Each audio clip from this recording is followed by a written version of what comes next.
ఇందాక కౌశిక్ రెడ్డి మా ముఖ్యమంత్రి రేవంత్ రెడ్డి గారి పైన చేసిన ఆరోపణలు గాని అతను మాట్లాడిన విధానం ఎంత అసభ్యకరంగా ఎంత దరిద్రంగా మాట్లాడిందంటే అసలు నువ్వు మనిషి పుట్టుక పుట్టినవా అని అడుగుతున్నా కౌశిక్ రెడ్డి. అసలు ఈ సిగ్గుందా నువ్వు కౌశిక్ రెడ్డి కాదు, నువ్వు కచరారెడ్డిగా. అసలు నీ దగ్గర ఆధారాలు ఉన్నాయా? నీకు దమ్ముంటే నువ్వు మొగోడివి అయితే కౌశిక్ రెడ్డి నిన్నే అంటున్నా, నీకు దమ్ముంటే నువ్వు ఆధారాలతో మాట్లాడు. నోటికొచ్చినట్టు మాట్లాడితే రాసి పెట్టుకో బిడ్డ, నేను హుజురాబాద్ ఏ ఒక్క కార్యక్రమాలు గాని చెప్తున్నా మేము అడ్డుకుంటాం, చెయ్యనీయం. ఇది బరాబర్ నీ సంగతి చెప్పే విధంగా నువ్వు హద్దులన్నీ దాటినావు. నిన్న నువ్వు నీ మాటలతోని హద్దులన్నీ దాటి నువ్వు ప్రవర్తించినావు. ఇష్టమైనట్టు మాట్లాడతావు. నోటికి ఎంత వస్తే అంత అదుపు లేదా నీకు? నీ పక్కనున్న మీ సంజయ్ ఎమ్మెల్యేనే అసహ్యంగా చూస్తున్నాడు నువ్వు మాట్లాడేటప్పుడు. ఇంత నీచంగా మాట్లాడుతుండేది మా కౌశిక్ రెడ్డి అని చెప్పి నిన్ను చూస్తున్నాడు. చూసుకో ఒకసారి వీడియో రివైండ్ చేసుకొని. నీకు ఆధారం ఉందా? నీకు ప్రజలు ఎమ్మెల్యే గెలిపించింది కాన్స్టిట్యున్సీల పనులు చూడ్డందుక, లేకపోతే అపార్ట్మెంట్ లో వాచ్మెన్ ఉన్నందుక? నువ్వు ఉన్నావా? నువ్వు డ్యూటీ చేసినా, వాచ్మెన్ డ్యూటీ చేస్తున్నావు. కాన్స్టిట్యున్సీ వదిలిపెట్టి ఇక్కడ వాచ్మెన్ డ్యూటీలు చేసుకుంటా బ్రోకర్ పనులు చేసుకుంటా తిరుగుతున్నావా?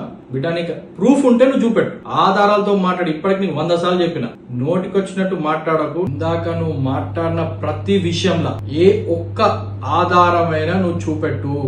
ఉందా నీ దగ్గర? అనేక సార్లు నువ్వు మా మంత్రుల పైన ముఖ్యమంత్రి పైన ఆరోపణలు చేస్తున్నావు. ఆధారాలు ఉన్నాయని 100 సార్లు మేము అడిగినాం, నీ దగ్గర జవాబు లేదు. నీ పైన నువ్వు చేసిన చిల్లర వ్యవహారాలు, డబ్బులు తీసుకొని ఉద్యోగాలు పెట్టిస్తాను డబ్బులు తీసుకున్నావు, కోట్ల ఉద్యోగాలు పెట్టిస్తాను డబ్బులు తీసుకున్నావు, ఆధారాలతో సహా నేను నిరూపించిన. మర్చిపోయినావా?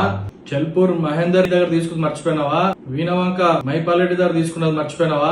సిగ్గుందా నీకు కౌశిక్ రెడ్డి? నువ్వు మాట్లాడుతున్నావు ముఖ్యమంత్రి పైన? ఉన్నావా నువ్వు అక్కడ?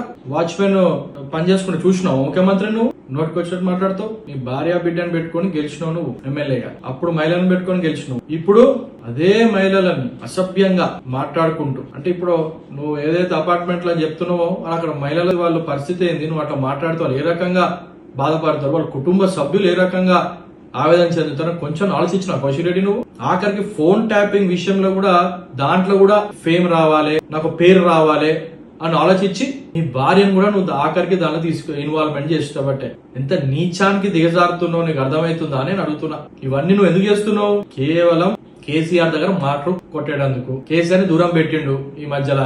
ఇప్పుడు ఏంది?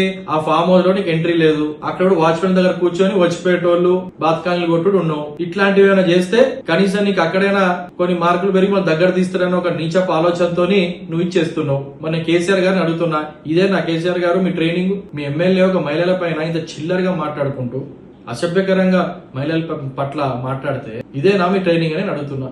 కౌశిక్ రెడ్డి వెంటనే నీ నుంచి గాని లేదా మీ పార్టీ నుంచి ఖచ్చితంగా మా ముఖ్యమంత్రి రేవంత్ రెడ్డి గారి పైన చేసిన వ్యాఖ్యలకి బేషరతుగా అపాలజీ కావాలి అని మేము డిమాండ్ చేస్తున్నాం.